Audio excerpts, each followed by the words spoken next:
여러분 안녕하십니까. 2019년 6월 17일 월요일 신문사설 비평을 시작하겠습니다. 먼저 일자리 관련된 한국경제신문사설입니다. 파견법만 국제 수준으로 개선해도 일자리 30만 개 생긴다 이렇게 주장하고 있습니다. 30년 전에 노동자 숫자가 1000만 명이었습니다. 현재 노동자 수는 2500만 명입니다. 일자리가 한 30여 년 사이에 1500만 개가 늘어났습니다. 이게 파견법하고 아무 상관이 사실 없는 일입니다. 파견법과 전혀 상관이 없죠. IMF 외환위기 이후에 파견법이 도입이 됐습니다만 파견법 도입이 일자리를 만드는 것은 아니죠. 자본주의화가 진전되면서 노동자 수와 일자리는 늘어날 수밖에 없습니다. 문제는 어떤 일자리인가라고 하는 것이 더 중요한 문제이죠. 파견법이라고 하는 것은 사실은 비정규직을 양산하는 법일 수밖에 없습니다. 기업 관련해서 매일경제신문은 어느 기업도 10년 뒤를 장담할 수 없다라는 제목의 사설에서 이재용 삼성전자 부회장 지난 14일 IT 모바일 부문 사장단과 경영 전략 점검 회의를 하면서 했다는 얘기를 사설 제목으로 뽑았네요. 당연한 소리죠. 경제나 기업은 살아있는 생명체와 같습니다. 당연히 변하죠. 문제는 자본주의 체제는 300년 넘게 완강하게 버티고 있다는 점입니다. 기업이 10년 뒤를 장담할 수 없다라고 하는 것은 그 산업이나 업종이 사라지는 것이 아니라 그 산업 업종에서 경쟁하는 기업이 사라지는 기업도 있고 살아남는 기업도 있고 새로 태어나는 기업도 있는 것이죠. 노동자 착취가 지속되는 한 기업은 변화무쌍하게 사라지고 새로 생길지 모르겠지만 기업의 토대가 되는 자본주의 체제는 그대로 유지된다라고 하는 것입니다. 경제정책 관련해서 조선일보는 문재인 경제 2년 국회 청문회 대상 맞지 않나 이렇게 제목을 달았습니다. 정권의 정책을 청문회로 평가하는 것이 아니라 당연히 성과로 평가하는 것이죠. 그게 아니면 촛불항쟁처럼 그런 혁명에 의해서 평가될 수밖에 없는 것입니다. 주민 의사와 관련해서 조선일보는 괴담에 막혀 데이터 센터도 못 짓는 나라라는 제목의 사설에서 전자파 문제로 주민이 반대하고 있다라고 하는 지적하고 있고, 중앙일보는 공무원 발장 속 기업 설자리 잃고 갈등 괴담 무성해진다는 제목의 사설에서 주민 반대 네이트 데이터 센터 무산, 용인시의 적극적 중재 노력이 아쉽다, 갈등 해소 수수방관 투자 매력이 급감하고 있다 이렇게 비판하고 있습니다. 한국경제신문은 인공지능 시대에 미리 투자 막는 괴담 미신 부끄럽지 않은가라고 주장하고 있고, 매일경제신문은 기업 데이터 센터도 못 짓게 하는 님비 지나치다라고 주장하고 있습니다. 주민들의 반대를 괴담 미신으로 몰아가는 것은 오만한 자본의 폭력이죠. 그 이전에 주민의 반대에 귀를 기울이는 게 우선입니다. 기업은 이익은 사유화하면서 손실을 사유화하는 것입니다. 해외 투자 관련해서 한국경제신문은 올 것이 오고 있다, 너무 빠른 속도로라는 제목의 사설에서 기업 투자 한국 탈출 사상 최대이다, 외국인 국내 투자는 급감하고 있고 숨통제는 규제, 치솟는 비용, 한국에서 어떻게 사업하나 이런 소리가 나온다는 겁니다. 일자리 기술도 함께 해외로 유출되고 있다. 이대로 두면 더 빨라질 것이다 라고 주장하고 있습니다. 해외 투자가 아니라 해외 자본 유출이자 해외로의 먹튀입니다. 그 돈이 과연 누구의 피와 땀과 눈물을 결과였는지부터 따져볼 필요가 있습니다. 지금 재벌을 중심으로 해외 투자의 3분의 2가 트럼프의 압박에 못 이겨서 미국에 현지 투자하는 겁니다. 한미 FTA는 관세를 철폐하는 것이다, 10년 전에 그렇게 주장했지만 사실은 트럼프의 이 보복관세, 보호주의 무역 정책에 의해서 우리나라 수출이 막히자 재벌들이 눈물을 머금고 강압적으로 미국에 현지 투자를 당하고 있는 것이죠. 한반도 비핵화 관련해서 조선일보는 트럼프와 가짜談判 불가능, 북한은 핵폐기 실무 협상 응해야 한다 이렇게 주장하고 있습니다.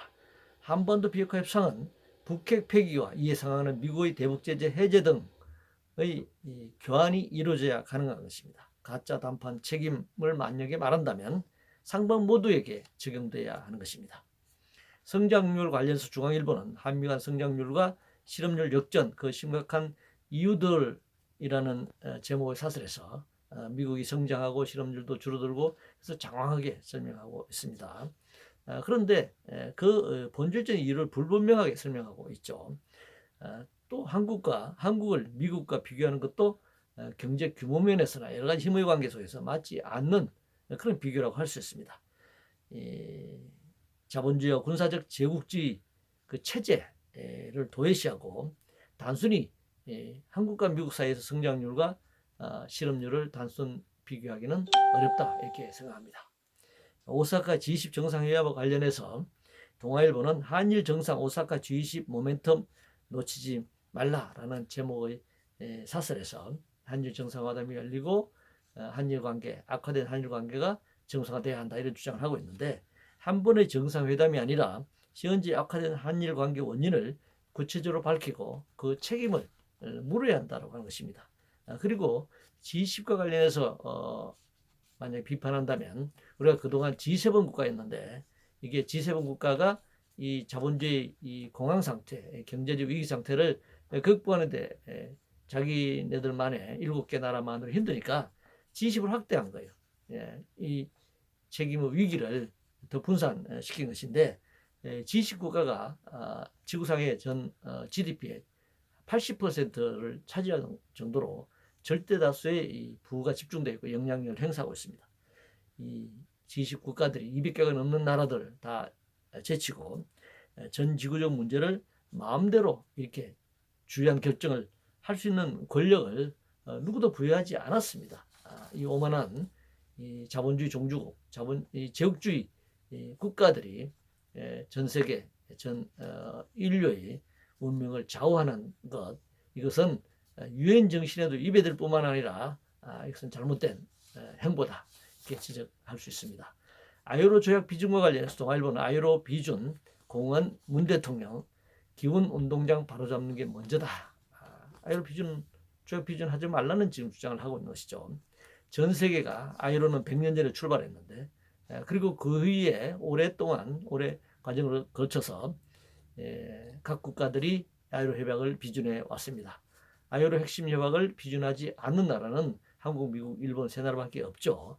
지금 한국 사회 운동장이 이 사설은 자본 쪽이 아니라 노동 쪽에 기울어져 있다라고 지금 주장하는 모양인데 우리나라의 이 빈부격차 양극화 통계를 본다면 당연히 재벌과 부자들 자본 쪽에 기울어져 있다라고 하는 것을 알 수 있습니다. 홍콩 투쟁 관련해서 동아일보는 홍콩 피플 파워 승리 안팎에서 도전받는 중국의 굴기라고 제목을 뽑았는데 홍콩 문제의 근원은 서구 열강의 중국 침략의 결과죠. 그리고 중국이라는 나라 북경을 중심으로 본다면 중국 대륙의 중심으로 놓고 본다면 그 변방 지역은 국가로 하나의 국가이든 아니든 국경 문제, 국경 문제를 떠난다면 중앙과 주변부 간의 지배와 피지배 간의 문제일 수도 있습니다. 그래서 홍콩 문제는 굉장히 복잡한 문제를 역사적으로 현실적으로 복잡한 문제를 내포하고 있다 이렇게 얘기할 수 있습니다. 청년 관련해서 매일경제신문은 U20 무대에서 빛난 한국 젊은이들의 투혼이라는 제목의 사설에서 청년이 희망이고 청년이 미래다 이렇게 결론을 내리고 있는데 축구는 그 스포츠 자체로 즐기면 되는 겁니다. 우리가 실력이 물론 있었기 때문에 결승까지 올라왔습니다만 그러나 결승에 오르는 과정에서 보면 굉장히 운이 따른 측면도 있습니다. 따라서 이 축구의 결승으로 청년의 미래라든가 청년 희망으로 결론 짓기는 무리다.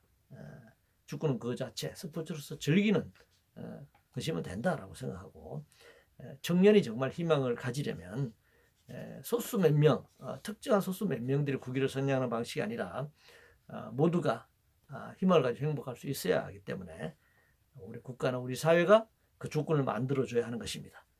청년은 동원의 대상이 아닙니다. 국방 관련해서 문화일보는 무방비로 뚫린 대북 감시망 안보태세 왜 이 지경 됐나라는 제목의 사설에서 9.19 군사합의 이후 대북 경계 역량이 약화되는 것은 아닌가 이렇게 의문을 제기하고 있습니다. 감시망이 뚫린 데 대해서는 관련자에게 책임을 당연히 물어야죠. 그러나 9.19 군사합의 때문이라는 주장은 굉장히 과도한 주장인 것입니다. 그렇다면 2012년 9월 소위 노크 기순이 일어났을 때는 남북 간 긴장이 군사적 긴장이 정말 높았던 이명박 정권 시절인데 그때는 이 9.19 군사합의와 같은 경우가 없었는데도 왜 이 노크 귀신 귀순이 일어날 수 있었는지 묻지 않을 수 없습니다.